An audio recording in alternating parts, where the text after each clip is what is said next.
Hello guys. आज की हमारी करंट की क्लास 10 मार्च की कुछ इम्पोर्टेंट क्वेश्चन की क्लास है। तो चलिए अपने क्वेश्चनों की तरफ चलते हैं। ये देखिए, आज की क्लास में आज हमारा आपसे पूछा गया प्रश्न है, मध्य प्रदेश का पहला जीवाश्म राष्ट्रीय उद्यान किस जिले में है। हमारे ऑप्शन हैं बालाघाट, शिवपुरी, डिंडोरी या ग्वालियर। तो फ्रेंड्स, आपको उसका आंसर कमेंट बॉक्स में कमेंट करके बताना है कि मध्य प्रदेश का पहला जीवाश्म राष्ट्रीय उद्यान किस जिले में है। चलिए आज के करंट के क्वेश्चनों की तरफ चलते हैं। ये देखिए, आज की क्लास का पहला प्रश्न है, हाल ही में केंद्र सरकार ने इंदौर की किस डॉक्टर को national commission for protection of child rights NCPCR का सदस्य नियुक्त किया है। हमारे ऑप्शन हैं डॉक्टर दिव्या गुप्ता, डॉक्टर निधि चौहान, डॉक्टर स्वाति जैन या डॉक्टर मंजू मिश्रा। तो देखिए, इसका सही आंसर है डॉक्टर दिव्या गुप्ता। ठीक है फ्रेंड्स, तो आप लोग याद रखिएगा कि हाल ही में केंद्र सरकार ने इंदौर की डॉक्टर दिव्या गुप्ता को national commission for protection of child rights NCPCR का सदस्य नियुक्त किया है। चलिए इसके बारे में डिटेल देख लेते हैं। ये देखिए, मध्य प्रदेश के इंदौर की डॉक्टर दिव्या नागपाल गुप्ता को केंद्र सरकार ने national commission for protection of child rights NCPCR का सदस्य नियुक्त किया है। दिव्या नागपाल गुप्ता ने बताया कि एक डॉक्टर होने के नाते मेरा ध्यान देश के बच्चों के हेल्थ इंडेक्स को सुधारने पर होगा। आज ही दिल्ली में मैंने पद संभाला है और अभी मुझे कई नई जिम्मेदारियां दी जाएंगी। मेरे अनुभव और योग्यता के अनुसार कमीशन भी मुझे काम देगा। हमारा मुख्य काम 18 साल तक के बच्चों के जीवन को बेहतर बनाना होगा। इसके लिए हम कई स्तर पर काम करेंगे। दिव्या भाजपा से जुड़ी हैं और डेली कॉलेज में बोर्ड के चुनाव भी लड़ चुकी हैं। इस बार वे नगर निगम चुनाव में चुनाव संचालन समिति में भी शामिल थीं। इसके अलावा वे सामाजिक रूप से भी बेहद सक्रिय रहती हैं। दिव्या ने ज्वाला संगठन के नाम से महिला सशक्तिकरण पर काम शुरू किया। इस ग्रुप में बड़ी संख्या से युवतियां और महिलाएं जुड़ी हुई हैं।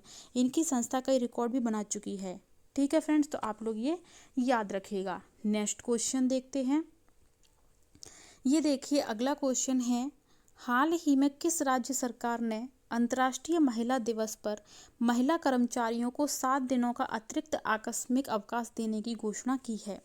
हमारे ऑप्शन हैं हरियाणा, राजस्थान, मध्य प्रदेश या छत्तीसगढ़। तो देखिए, सही आंसर है मध्य प्रदेश। ठीक है फ्रेंड्स, तो आप लोग याद रखिएगा कि हाल ही में मध्य प्रदेश राज्य सरकार ने अंतर्राष्ट्रीय महिला दिवस पर महिला कर्मचारियों को 7 दिनों का अतिरिक्त आकस्मिक अवकाश देने की घोषणा की है। चलिए इसके बारे में डिटेल देख लेते हैं। ये देखिए, मुख्यमंत्री शिवराज सिंह चौहान ने अंतर्राष्ट्रीय महिला दिवस के अवसर पर बुधवार को महिला कर्मचारियों को बड़ा तोहफा दिया है। मुख्यमंत्री चौहान ने महिला कर्मचारियों को 7 दिवस की अतिरिक्त आकस्मिक अवकाश देने की घोषणा की है। इसे वे आवश्यकता अनुसार उपयोग कर सकेंगी। इसके अलावा भी मुख्यमंत्री शिवराज सिंह ने बहन बेटियों के उत्थान हेतु अनेक महत्वपूर्ण निर्णय लिए हैं। इसकी जानकारी उन्होंने ट्विटर के माध्यम से साझा की है। मुख्यमंत्री शिवराज सिंह ने बुधवार देर शाम को ट्वीट कर कहा, प्रदेश की सभी माताओं बहनों को अंतर्राष्ट्रीय महिला दिवस की शुभकामनाएं। माता बहन और बेटियां उत्थान ही मेरे जीवन का प्रमुख ध्येय है। मेरा मानना है कि नारी शक्ति के सशक्तिकरण में ही प्रदेश और देश का उत्थान निहित है। उन्होंने कहा कि बालिकाओं के लिए स्किल ट्रेनिंग की व्यवस्था भी की जाएगी, जिसमें हैंडलूम, कढ़ाई, पारंपरिक लोक कलाओं की ट्रेनिंग शामिल होगी। प्रदेश की महिला हथकरघा एवं हस्तशिल्प कारीगरों को एनआईडी और निफ्ट संस्थानों के माध्यम से आधुनिक डिजाइन्स और उन्नत तकनीकों का प्रशिक्षण प्रदान किया जाएगा। ठीक है फ्रेंड्स, तो आप लोग ये याद रखिएगा। इंपॉर्टेंट क्वेश्चन है, तो एंड तक क्लास में बने रहिएगा। फ्रेंड्स, आने वाले एग्जाम में पूछे जा सकते हैं। किसी प्रश्न में कोई डाउट है, आप लोग कमेंट बॉक्स में कमेंट करके पूछ सकते हैं। आपके डाउट क्लियर कर दिए जाएंगे। डेली एमपी करंट अफेयर की क्लास लेने के लिए धाकड़ कॉम्बो क्लासेस यूट्यूब चैनल को सब्सक्राइब कर दीजिए एंड बेल आइकन दबा दीजिए। फ्रेंड, आपको वीडियो कैसी लगी कमेंट बॉक्स में कमेंट करके जरूर बताएं। वीडियो को जैसे शेयर कर दीजिए, वीडियो को लाइक कर दीजिए। ठीक है, स्टार्टिंग में जिस किसी को भी क्वेश्चन पूछा गया, जिस किसी को भी उसका आंसर पता है, तो वो लोग कमेंट बॉक्स में कमेंट करके जरूर दें। जिस किसी को भी एमपी डेली करंट अफेयर की पीडीएफ चाहिए, वो टेलीग्राम चैनल धाकड़ कॉम्बो क्लासेस को ज्वाइन कर ले, उसको पीडीएफ मिल जाएगी। चलिए नेक्स्ट क्वेश्चन देखते हैं। ये देखिए, अगला क्वेश्चन है, हाल ही में मध्य प्रदेश के किस पूर्व मुख्य सचिव का निधन हो गया है। हमारे ऑप्शन है श्री राकेश साहनी, श्री संजय दांगी, श्री कल्याण पटेल या श्री हरदीप सिंह। तो देखिए, सही आंसर है श्री राकेश साहनी। ठीक है फ्रेंड्स, तो आप लोग याद रखिएगा कि हाल ही में मध्य प्रदेश के श्री राकेश साहनी पूर्व मुख्य सचिव का निधन हो गया है। ठीक है फ्रेंड्स, चलिए इसके बारे में डिटेल देखते हैं। ये देखिए मध्य प्रदेश के पूर्व मुख्य सचिव और 1972 बैच के आईएएस ऑफिसर राकेश साहनी का बुधवार सुबह दिल्ली में निधन हो गया है। राकेश साहनी शिवराज सरकार में काफ़ी अहम पदों पर रहे। तमाम बड़े प्रशासनिक फैसलों में उनकी महत्वपूर्ण भूमिका रही। साहनी जनवरी 2006 से जनवरी 2010 तक प्रदेश के मुख्य सचिव रहे और रिटायरमेंट के बाद उनकी पोस्टिंग विद्युत नियामक उपयोग के चेयरमैन पद पर कर दी गई। दिसंबर 2014 में उनका कार्यकाल पूरा हो गया था। शिवराज सरकार ने 2015 में उन्हें एनवीडीए का अध्यक्ष बनाया था।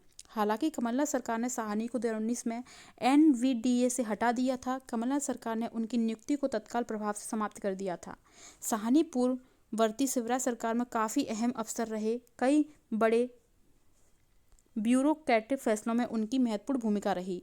वह शिवराज सरकार में कई बार संकट मोचन भी बने। उल्लेखनीय है कि वे जनवरी 2006 से जनवरी 2010 तक प्रदेश के मुख्य सचिव रहे और रिटायरमेंट के बाद उनकी पोस्टिंग विद्युत नियामक उपयोग के चेयरमैन पद पर कर दी गई। ठीक है फ्रेंड्स, तो आप लोग ये याद रखना, इंपॉर्टेंट क्वेश्चन है जो आने वाले एग्जाम में पूछा जा सकता है। ठीक है, तो चलिए पिछली क्लास में जो हमारा आपसे पूछा गया प्रश्न था उसके बारे में डिटेल ये देखिए 7 मार्च की करंट की क्लास में हमारा आपसे पूछा गया प्रश्न था, देश की एकमात्र चाय अकादमी कहाँ स्थित है। हमारे ऑप्शन हैं खरगोन, भोपाल, ओरछा या ग्वालियर। तो देखिए सही आंसर है भोपाल। ठीक है फ्रेंड्स, तो आप लोग याद रखिएगा कि देश की एकमात्र चाय अकादमी भोपाल में स्थित है। ठीक है फ्रेंड्स, तो आप लोग याद रखना, इंपॉर्टेंट क्वेश्चन है स्टैटिक जीके का कि एकमात्र चाय अकादमी कहाँ स्थित है, तो भोपाल में स्थित है। चलिए 7 मार्च के करंट के क्वेश्चन का रिवीजन कर लेते हैं।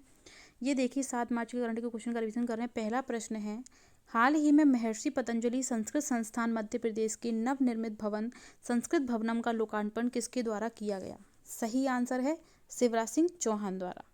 ठीक है फ्रेंड्स, तो आप लोग याद रखिएगा कि हाल ही में महर्षि पतंजलि संस्कृत संस्थान मध्य प्रदेश के नवनिर्मित भवन संस्कृत भवनम का लोकार्पण शिवराज सिंह चौहान द्वारा किया गया।